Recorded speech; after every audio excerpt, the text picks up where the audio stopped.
봉지라면엔 신라면, 볶음면엔 불닭볶음면, 짜장라면엔 짜파게티가 있듯이 컵라면계에도 이런 상징적인 제품이 있죠. 바로 육개장 사발면입니다. 출시 이래 컵라면 판매량 1위를 지키면서 컵라면의 근본이라 불리고 있죠. 이 육개장은 특히 비슷한 제품들이 많이 보이는데요. 예전엔 군대에서 농심이 아닌 다른 육개장을 보급했다가 장병들의 원성을 사기도 했죠. 그럼 이 육개장은 어떻게 만들어졌고 무슨 계기로 국민 컵라면 딱지가 붙은 걸까요? 여긴 이유가 있습니다. 봉지라면과 다르게 이 컵라면 시장에는 재밌는 신제품들이 많이 나옵니다. 하지만 이 사이에서도 유독 흔들리지 않는 매출을 자랑하는 컵라면이 있죠. 말씀드렸던 농심 육개장 사발면과 팔도 왕뚜껑, 삼양의 효자 상품인 불닭볶음면 큰 컵도 이젠 빼놓을 수가 없고요. 물론 신라면, 참깨라면, 진라면까지 빠지면 섭섭한 라면들이 많지만요. 오늘은 아무도 먹지 않았던 컵라면에 대한 인식을 바꾸게 한 사건 몇 가지와 한국 컵라면 시장을 부흥하게 했던 전설의 컵라면에 대해서 이야기해드릴게요. 저는 김밥이고요. 제가 오늘 떠먹여드릴 이야기, 한국인이 가장 사랑하는 간편식 컵라면입니다. 컵라면을 처음 만든 곳은 일본입니다. 1971년 니신 식품이 이렇게 생긴 컵라면을 만들어냈는데요. 이곳은 봉지라면을 처음으로 만든 곳이기도 합니다. 라면계의 선두주자였지만 60년대 들어선 경쟁자들한테 다 밀리는 굴욕을 당하는데요. 이때 니신이 일본에선 답이 없겠다 싶어서 미국으로 건너갑니다.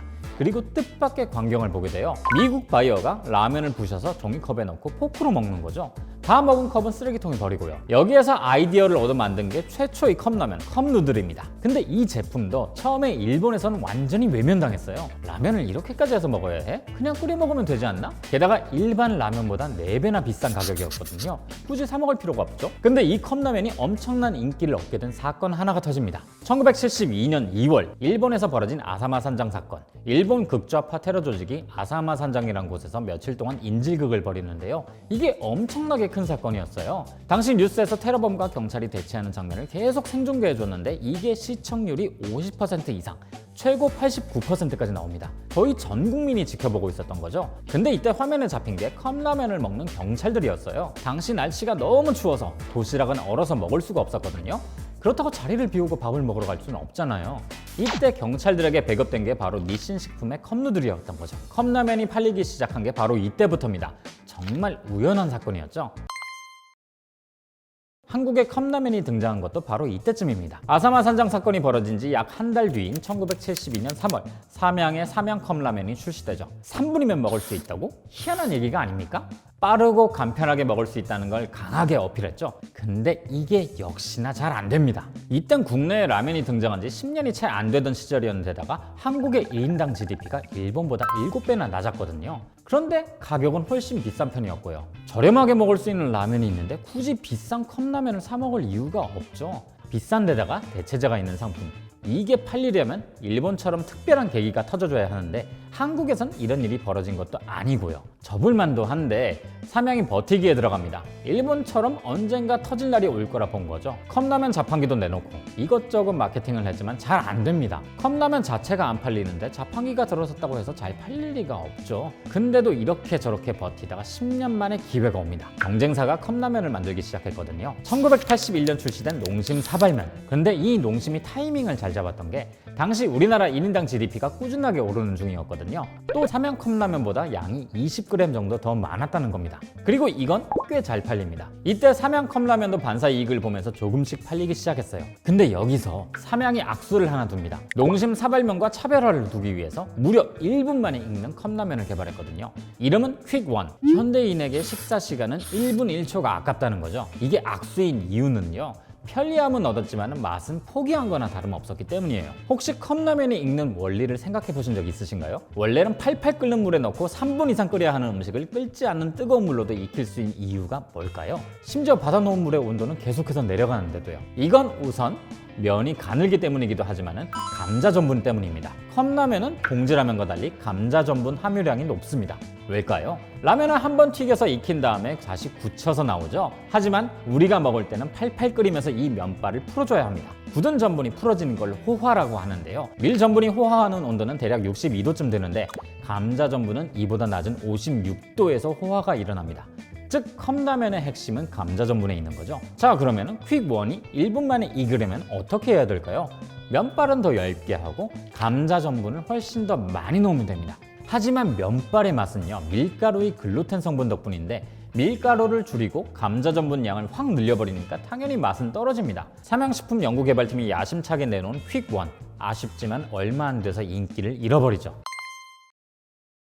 비슷한 시기에 농심은 뭘 했을까요? 지금도 컵라면계에서 부동의 1위를 지키고 있는 육개장 사발면이 이때쯤에서 나타납니다. 이게 지금도 컵라면의 근본이라 불리지만 출시 당시에도 엄청난 인기를 끌었어요. 나중엔 삼양이 이걸 보고 비슷한 제품을 내놓기도 했고요. 아무튼 원래도 잘 나갔지만 이게 폭발적으로 팔리게 된 계기가 있습니다. 농심이 86 아시안게임과 88 올림픽의 공식 납품업체로 지정되면서 선수들에게 육개장 사발면을 보급했거든요. 선수단, 국내외 팬들까지 사발면을 먹는 모습이 포착되면서 엄청난 인기를 끌게 됩니다. 뜨겁다.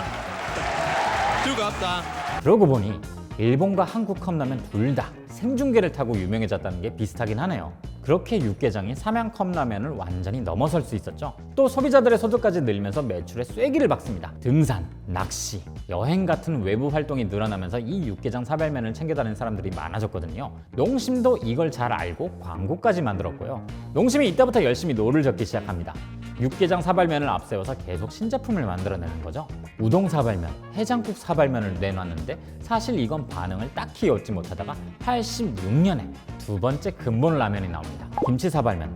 이후로는 새우탕면, 우육탕면 같은 큰 컵라면을 내놓으면서 상품을 늘렸어요. 그리고 98년 신라면을 컵라면으로 출시하면서 정점을 찍습니다. 육개장 사발면과 신라면 컵.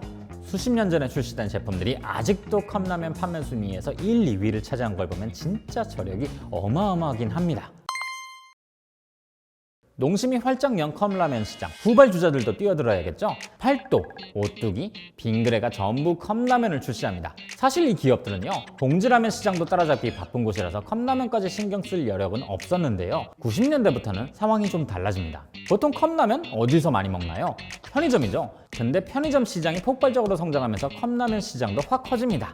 이 중에서 눈에 띄는 기업을 고르라면 단연 이곳, 팔도입니다. 팔도가 처음 컵라면을 내놓은 게 1986년.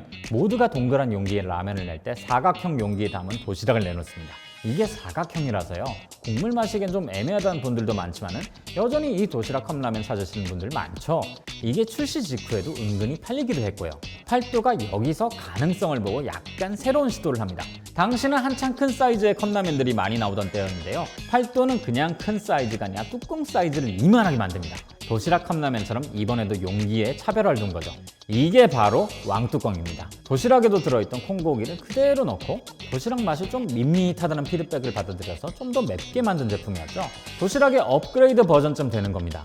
근데 이 왕뚜껑이 처음부터 잘 된 건 아니고요.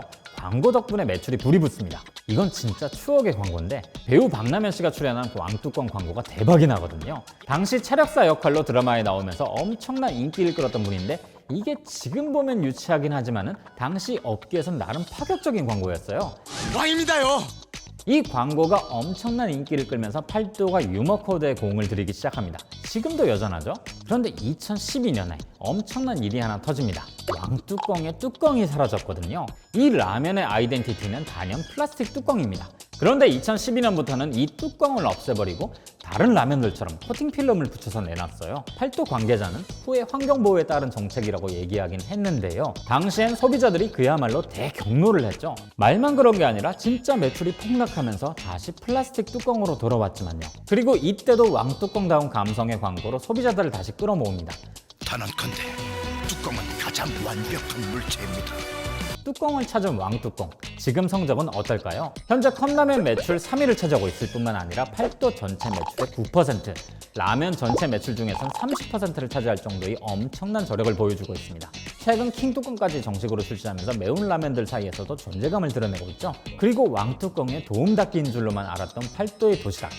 이게 또 은근 효자 상품입니다. 사실 국내에선 마니아층들이 주로 먹었지 크게 인기 있었던 라면은 아닌데요. 뜬금없이 러시아에서 터졌죠. 사실 이게 생각보다 오래된 이야기입니다. 때는 우리나라와 러시아가 수교를 맺은 직후 러시아 보따리상들이 도시락을 가지고 들어가서 아름아름 퍼지기 시작했거든요. 이걸 본 팔도가 91년부터 러시아에 정식 진출을 하고 97년부터는 아예 러시아에 공장을 차려서 생산에 들어갑니다. 그런데 운도 참 없죠. 1998년 러시아가 경제 위기를 맞아 모라토리움을 선언합니다. 그런데 팔도 입장에선 공장까지 세워서 판을 벌려놓는데 이대로 철수하긴 아깝잖아요. 위험 부담을 안고 버티기에 들어갔습니다. 그 결과 지금은 러시아인들이 가장 좋아하는 컵라면으로 완전히 자리를 잡았죠. 물론 현재는 상황인 만큼 팔도 입장에선 좀 곤란하긴 할 겁니다. 빠지기도 그렇고 영업을 계속하기에도 좀 찝찝하거든요.